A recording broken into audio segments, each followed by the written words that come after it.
ராமலிங்காவயம்.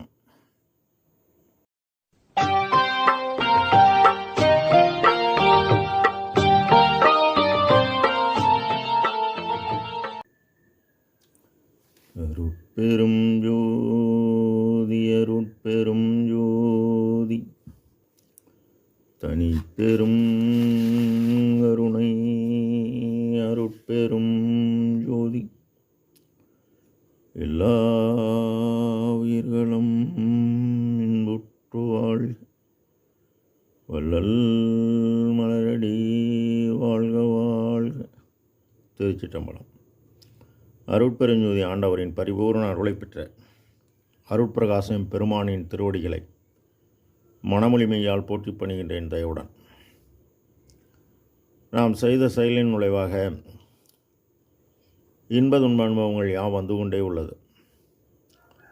அவ்வாறு வருகின்ற துன்பம் யாவும் பொறுத்து எல்லா உயிரும் இன்பமாக வாழ எண்ணி நாம் செயல்பட்டாலே நமக்கு ஆன்ம லாபம் கூடும். நம் பெருமான் உற்றது உரைத்தல் என்ற தலைப்பில் 9வது பாடலில் பெற்றேன் என்று மிரவாமை பேதம் தவிர்த்தே இறைவன் என்னை உற்றே கலந்தான், நான் அவனை உற்றே கலந்தேன் ஒன்றானோம்.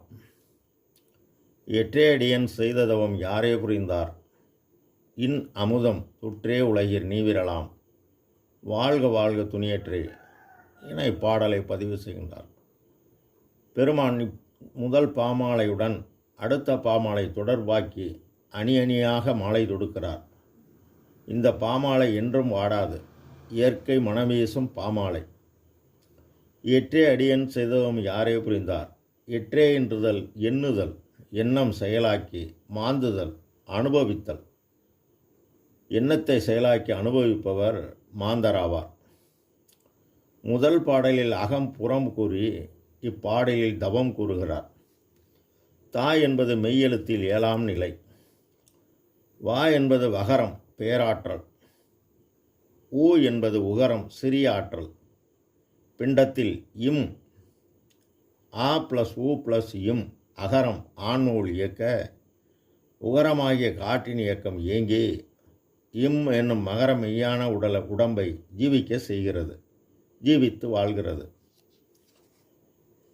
இந்த பிண்டத்தில் ஆன்மாவின் இயற்கை குணம் தயவு. தாய் என்பது பிண்டமாகிய உடலாலயத்தில் தலைமை பீடமான தலையுள் யா என்னும் 10வது நிலை புருவநடு, அதாவது 8ம் 2ம் 10 ஆகும். இந்த நிலையில் இறைவன் ஆன்ம ஒளி, ஒளிக்குள் ஒளியாக நிறைந்து விளங்குகிறார். இதனை தன்னுடைய அக அனுபவமாக 8ம் 2ம் 7 முதற்படி என அட்ட நின்ற அருளிய அருட்பெருஞ்சோதி என்கின்றார். 8 என்பது அகரம் ஆன்ம ஒளி இயக்க 2 எனும் உகரம் இயங்குகிறது. அட்ட நின்று நெருங்கி நின்று சிகரமாகிய இறைவன் இயக்க வகரமாகிய காற்று இயங்குகிறது. சிகரமும் வகரமும் சேர்க்கணும். எப்படி சேர்ப்பதெனில் உகரமாகிய செயல்பாடு பேராற்றல் பெற்று அகரமாகிய ஆன்ம ஒளியுடன் கலந்தால் சிகரமாகிய அருள் ஒளி தானே வந்து கூடும். நம் பெருமான் ஜீவகாருண்ய ஒழுக்கம் உரைநட பகுதி 4ஆம் பத்தியில் கடவுளை அருளை ஜீவகாருண்ய ஒழுக்கத்தினால் பெறக்கூடுமே அல்லாது வேறு எந்த வழியாலும் பெறக்கூடாது என்பது எப்படி எனில் என விளக்கி மேற்படி ஒழுக்கம் 19ஆம் பத்தியில் ஜீவகாருண்ய ஒழுக்கமில்லாமல் விரதம், தபம், தியானம், யோகம், ஞானம், தவம் முதலியவை செய்கின்றவர்கள் கடவுள் அருளுக்கு சிறிதும் பாத்திரமார்கள். அவர்களை ஆன்ம விளக்கம் உள்ளவர்களாகவும் நினைக்கப்பட மாட்டாது.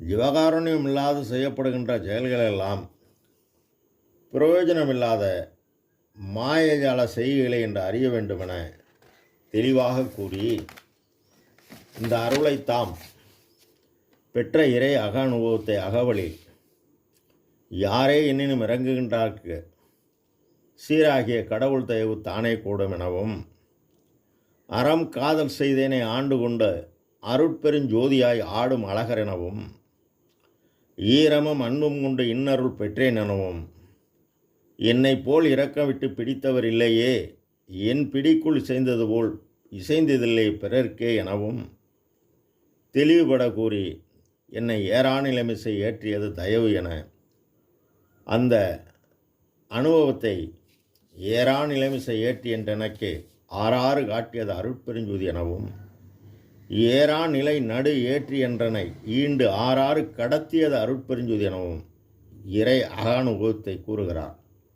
அவ்வாறு கூறுகின்ற போது தவம் வளர் தயவே, தயை வளர் தவமே, தவம் நிறை தயை வளர் சதுரே என்கின்றார். தவம் வளர்கின்ற போது தயவும் வளர்கிறது, தயவு வளர்கின்ற போது தவம் நிறைகின்றது, தவம் நிறைகின்ற பொழுது சதுரே இந்திரிய ஒளி, கரண ஒளி, ஜீவ ஒளி, ஆன்ம ஒளி பெற்று நிற்கும் பொழுது நவவளர் புறமே, புறம் வளர் நவமே, நவபுறம் வளர்தரு இறையே. இந்த சதுர எனப்படும் 4 பிண்ட ஒளி 4, அண்ட ஒளி 4 ஆகிய 8ம் உயிர் கருணையால் பேராற்றல் பெற்று பேராற்றலுடன் இறைவனின் தயவு பெறாற்றல் கூடினால் 9வது இதம் கூடிவிட்டது. இதைத்தான் நவம் என்கின்றார். அவ்வாறு கூடியவுடன் பெற்றேன் என்றும் இரவாமை எவ்வாறு பெற்றேன் என உலக மாந்தருக்கு கற்றேன் சிற்றம்பல் கல்வி, கற்று கருணை நெறி உற்றேன், எக்காலமும் சாகாமல் ஓங்கும் ஒளி வடிவம் பெற்றேன், உயர்நிலை பெற்றேன், உலகில் பிற நிலையை பற்றேன், சிவானந்த பற்றே என் பற்றன பற்றினேனே என்கின்றார். சிவானந்தம் பெற வகரமாகிய காற்றின் இயக்கம் இந்த பிண்டமாகிய அண்டத்தில் நடுவில் உள்ள சிகரமாகிய அவரே அகரமாகி ஆன்ம ஒளியாய் நின்று அவர் இந்த ஜீவனை இயக்க ஜீவன் ஜீவித்து வாழ்கிறது. இப்போ உகரமாகிய காற்றின் இயக்கம் உயிர்கருணை எனும் செயல்பாடாக்கி சக்தி பெற்று இந்த சக்தி ஆன்ம ஒளியுடன் கூட ஆன்ம ஒளி பிரகாசமானது. அது மேலும் பிரகாசமடைந்து அருளழிவு பெறுகிறது. இப்போ தடைபடாது புறத்தே உயிர்கருணையும் அகத்தே தன்னுள் உள்ள தலைவனை ஆன்ம அறிவை கொண்டே பாடுபட நாம் செய்த நல்வினை தீவினை எல்லாம் நீங்கி ஆன்மா துயநிலை நின்று இயங்கும்போது துன்பம் மறுத்து ஒரு சிவ துரிய சிகம் என்று வாய்க்குமோ என பொருள் புகழாதியை விடுத்து அன்பர் நிலை நிற்கும்போது அவன் அருளாகிய அருள் சக்தி இந்த ஆன்மாவுடன் வந்து கூடணும். கூடினால் சிவானந்தம் அந்த நிலையாகிய இரவாமை நிலை என தெளிவாக கூறுகிறார். பேதம் தவிர்த்து இவ்வுலகில் சாதி பேதம், சமய பேதம், மதபேதம் எல்லாவற்றையும் தவிர்த்து எல்லா உயிரிலும் இயற்கை உண்மை கடவுள் ஆன்ம ஒளியாக உள்ளார் என்பதை கற்று கேட்டு அறிந்து உணர்ந்து ஆன்மநேய ஒருமைப்பாட்டு உரிமையுடன் நம் தரத்துக்கு தக்கவாறு நியதி ஆகாரமோ ஆகாமிய ஆகாரமோ தடைபடாது தினசரி காலம் உள்ளவரை அதிதீவிர விருப்ப நன்முயற்சி கொண்டு ஜீவகாருண்ய ஒழுக்கமே கடவுள் வழிபாடாக்கி 100% நம்பி கடவுள் காட்டிய பாதை எனவும் கடவுளை அடையும் பாதை எனவும் நாம் பரோபகார செயல் செய்ய செய்ய நமக்கு எல்லாம் செயல்கூடும்.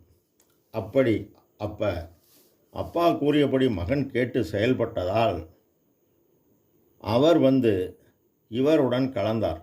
அதாவது பாலுடன் டீத்தூள் சேருவது போல் இனி பிரிக்கவே முடியாது. பிரிவுற்று அறியா பெரும் பொருளாயன் அறிவு ஆன்மறிவு, அந்த அறிவுடன் அருளறிவு கூடுகிறது. கூடினால் பிரிவேது இனி உனை பிடித்தனம் உனக்கு நம் அறிவே வடிவெனும். அதாவது கடவுள் நிலை அருள், அதை உயிர் கருணையால் அறிந்து அம்மயமாகிறார். அதனால்தான் தானே அருளானான், தானே பொருளானான். இங்கு நான் போகும் பொழுது தானாக வந்து சேருகிறது. நான் இருக்கும் பொழுது தான் வந்து சேருவதில்லை. அதனால்தான் தானே அருளானான், தானே பொருளானான், தானே எல்லாம் அல்ல தானானான், தானே தான் நானானான், என்னுடைய நாயகனானான், ஞானவானானான், அம்பலத்து எம்மான் என பதிவு செய்கின்றார். மேலும் துற்றே உண்ணுதல், அவரே அருளமுதம் ஊட்டி பேரின்பு வாழ வாழ்வில் வாழச் செய்வார். இந்த பேரின்ப வாழ்வு என்றும் அழியாது, எக்காலத்தும் எவ்விடத்தும் எவ்விதத்தும் எவ்வளவும் தடைபடாது வழங்கக்கூடிய வாழ்வு. இதை நாம் பெற்றவர் நம் பெருமான். அவர் கூறியபடி நாம் செயல்பட்டால் நமக்கும் எல்லாம் செயல்கூடும். ராமலிங்காபயம். திருச்சிற்றம்பலம்.